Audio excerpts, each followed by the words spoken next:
असम विधानसभा चुनाव को लेकर कांग्रेस ने अपनी कमर कस रखी है और कांग्रेस की तैयारियों को देखते हुए कांग्रेस के चैलेंज को एक्सेप्ट करने की हिम्मत अब शाह साहब के लाडले मुख्यमंत्री नहीं कर पा रहे हैं।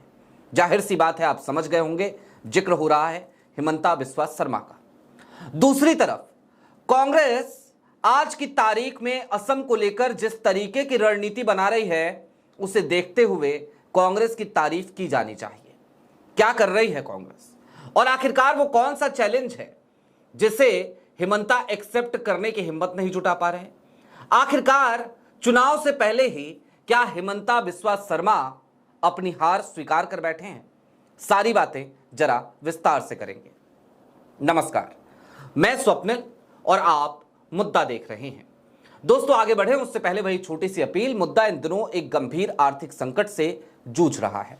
एक तरफ हमारे मेन बैंक अकाउंट बीते लंबे समय से फ्रीज चल रहे हैं, तो दूसरी तरफ हमारे पुराने चैनल को हमसे लंबे समय तक छीन कर रखा गया था, जिसकी वजह से हमारे रेवेन्यू पर काफ़ी बुरा असर पड़ा और डे टू डे ऑपरेशंस में आज की तारीख में मुद्दा को काफ़ी मुश्किलों का सामना करना पड़ता है।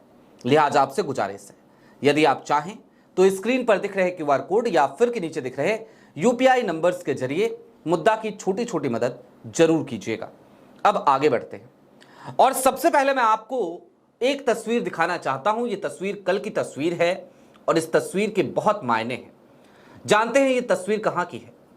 इस तस्वीर में कौन लोग हैं उनको तो आप पहचान गए होंगे। एक है कांग्रेस के प्रदेश अध्यक्ष असम के गौरव गोगोई, पूर्व मुख्यमंत्री तरुण गोगोई के बेटे, और दूसरे हैं असम के प्रभारी जितेंद्र सिंह। यह तस्वीर है रांची एयरपोर्ट की। दरअसल रांची क्यों पहुंचे थे गौरव गोगोई और जितेंद्र सिंह? झारखंड मुक्ति मोर्चा से गठबंधन पर बातचीत करने के लिए। जी हां, झारखंड मुक्ति मोर्चा से गठबंधन पे बातचीत करने के लिए। अब ये मास्टर स्ट्रोक क्यों है, उस तरफ चलेंगे, इसकी पूरी समीक्षा करेंगे, बिहार के चुनाव का भी विश्लेषण करेंगे और आपको बताएंगे उस समय क्या हुआ था, आपको याद दिलाएंगे। लेकिन उससे पहले मैंने कहा था हिमंता चैलेंज एक्सेप्ट नहीं कर पा रहे हैं। दरअसल ये चैलेंज देने की कोशिश सबसे पहले हिमंता ने ही करी थी। 2024 का लोकसभा चुनाव था और हिमंता ने चैलेंज दिया था गौरव गोगोई को, जोरहाट से चुनाव लड़कर दिखाओ। गौरव गोगोई जोरहाट से ना सिर्फ चुनाव लड़ते हैं बल्कि चुनाव जीतते भी हैं। आज की तारीख में वो सांसद हैं। उसके बाद अब असम के विधानसभा चुनाव आए तो कांग्रेस ने जोरहाट से ही गौरव गोगोई को एक बार फिर विधानसभा चुनावों के लिए मैदान में उतार दिया है। असम में गौरव गोगोई अब जोरहाट से लड़ रहे हैं और वो खुल करके चैलेंज कर रहे हैं किसको? हिमंता बिस्वा शर्मा को। क्या ये साहब, आपने हमें चैलेंज किया था, मैं तो लड़ा जीत गया, अब आप आ जाइए, आइए लड़िए और लड़ करके जीत करके दिखाइए।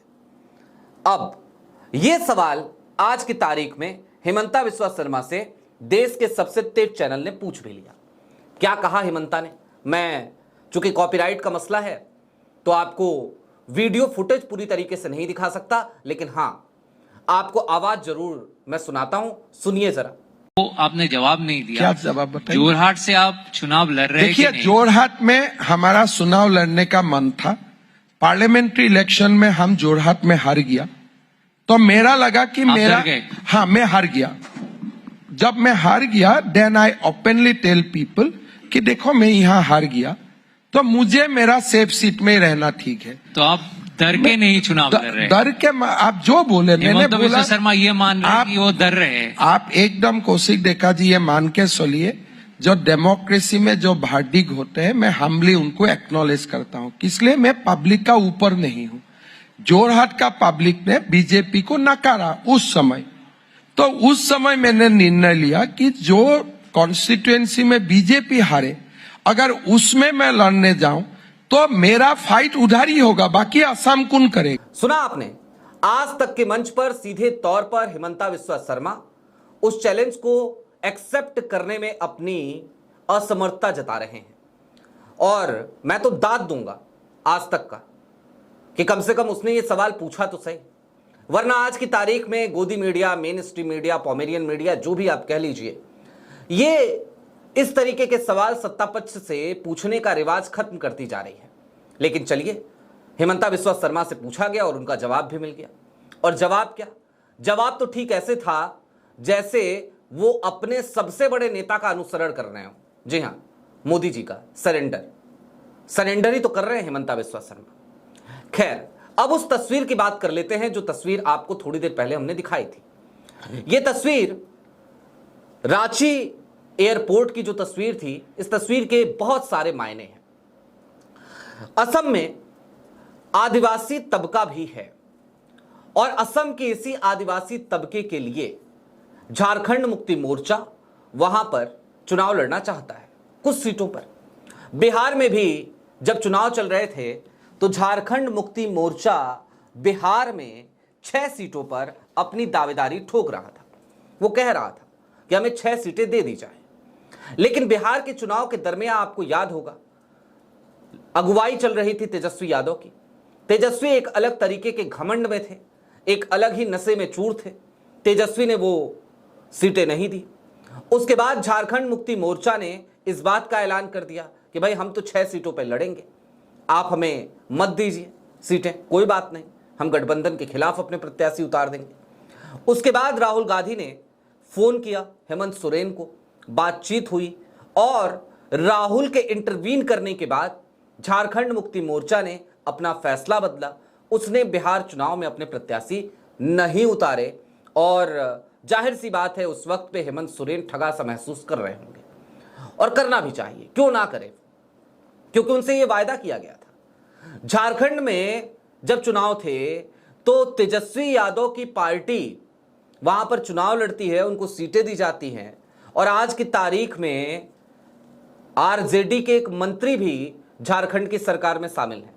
तो फिर भला झारखंड मुक्ति मोर्चा आखिरकार बिहार में सीटें मांगकर क्या गलती कर रहा था? और यह तो पहले से तय था जब आपने झारखंड में सरकार में भागीदारी पाई थी।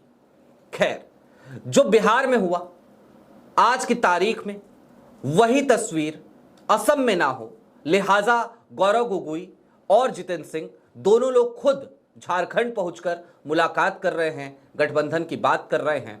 और ऐसा इसलिए भी जरूरी था क्योंकि असम के चुनावों को राहुल गांधी ने पर्सनली ले रखा है। असम का चुनाव इस बार दरअसल हेमंता बिस्वा शर्मा और भारतीय जनता पार्टी दोनों के लिए हर गुजरते दिन के साथ मुश्किल होता जा रहा है। अब देखिए, असम के चुनाव में किस तरीके से कांग्रेस ने अपने सबसे भरोसेमंद सेनापतियों को लगा रखा है। मसलन स्क्रीनिंग कमेटी बनी तो उसमें प्रियंका गांधी को भेज दिया गया, वो चेयर कर रही है स्क्रीनिंग कमेटी असम की। ऑब्जर्वर्स की बात आई तो डीके शिव कुमार और भूपेश बघेल जैसे लोग वहां पहुंच गए। प्रदेश अध्यक्ष गौरव गोगोई खुद है वहां पर और गौरव गोगोई एक शानदार नेता है, कांग्रेस के प्रति समर्पित नेता है, कांग्रेस की आइडियोलॉजी के साथ चलने वाले नेता है। तो जाहिर सी बात है जब असम के चुनाव को राहुल गांधी ने पर्सनली लिया तो कांग्रेस ने अपनी पूरी ताकत असम के चुनाव में झोंक दी है। लिहाजा असम का चुनाव आज की तारीख में हेमंता बिस्वा शर्मा चुनाव लड़ने से पहले ही ऐसा लग रहा है, उनके बयान ऐसा बता रहे हैं जैसे अभी चुनाव आए नहीं है, चुनाव आने में अभी वक्त है, लेकिन वो अभी से अपनी हार मान बैठे हैं। अब चलते चलते एक बात और समझिए, ये तो बात हुई असम की, विस्तार से किसी और वीडियो में हम इस बात का जिक्र करेंगे। लेकिन उत्तर प्रदेश में भी आज शंखनाद हो गया। मसलन काशीराम जी की जयंती से 2 दिन पहले आज राहुल गांधी लखनऊ में है और लखनऊ में एक बड़े कार्यक्रम का आयोजन किया गया है। तकरीबन हजारों की तादाद है वहां पर, 4000 लोग बता रहे हैं कि 4000 लोग वहां पहुंचे हैं, कांग्रेस के तमाम कार्यकर्ता वहां पे। अखिलेश यादव काशीराम जयंती को पीडीए दिवस के रूप में मनाने का आह्वान कर चुके हैं, ऐलान कर चुके हैं। कुल मिलाकर ये तमाम चीजें उस दिशा में उत्तर प्रदेश में भी जा रही हैं जो भारतीय जनता पार्टी के साथ साथ बहुजन समाज पार्टी को टारगेट कर रही हैं। और याद रखिएगा, सनद रखिएगा इस बात को, बहुजन समाज पार्टी आज की तारीख में जिस तरीके से भारतीय जनता पार्टी की बी टीम बन गई है, वो चुनाव में उतरती है तो भारतीय जनता पार्टी की मदद करती है। वो अपने वोटर्स को, जो भी उसका एक वोट बैंक है, दलित वोट बैंक, यदि वो अपने वोटर्स को लुभाती है तो सिर्फ इसीलिए कि चलो वोट का एक चंक अपनी तरफ कर लो और उसके बाद से भारतीय जनता पार्टी की सीट वहां से निकल जाए। यही एक क्रियाकलाप मायावती जी की पार्टी का दिखता है और उसी पर अब कुठाराघात कांग्रेस और सपा दोनों उत्तर प्रदेश में भी कर रहे हैं। असम हो, केरल हो, पश्चिम बंगाल हो या फिर कि तमिलनाडु हो या फिर कि उत्तर प्रदेश हो, हर जगह पर विपक्ष की रणनीति अब भारतीय जनता पार्टी के ऊपर भारी पड़ती नजर आ रही है और ऐसा लगने लगा है कि जैसे जैसे मोदी जी की वो महामानव वाली छवि, वो 56 इंची सीना वाली छवि या फिर कि वो विश्व गुरु वाला ढकोसला, ये जैसे जैसे एक्सपोज हो रहा है वैसे वैसे विपक्ष और ज्यादा ताकतवर होता नजर आ रहा है। आपकी क्या राय है वो हमें कमेंट बॉक्स में जरूर बताइएगा। अभी के लिए दीजिए इजाजत। चलते चलते फिर वही अपील, चैनल पे नए हो तो सब्सक्राइब करते हुए जाइएगा, सक्षम हो तो मुद्दा की छोटी छोटी मदद जरूर कीजिएगा। बहुत शुक्रिया।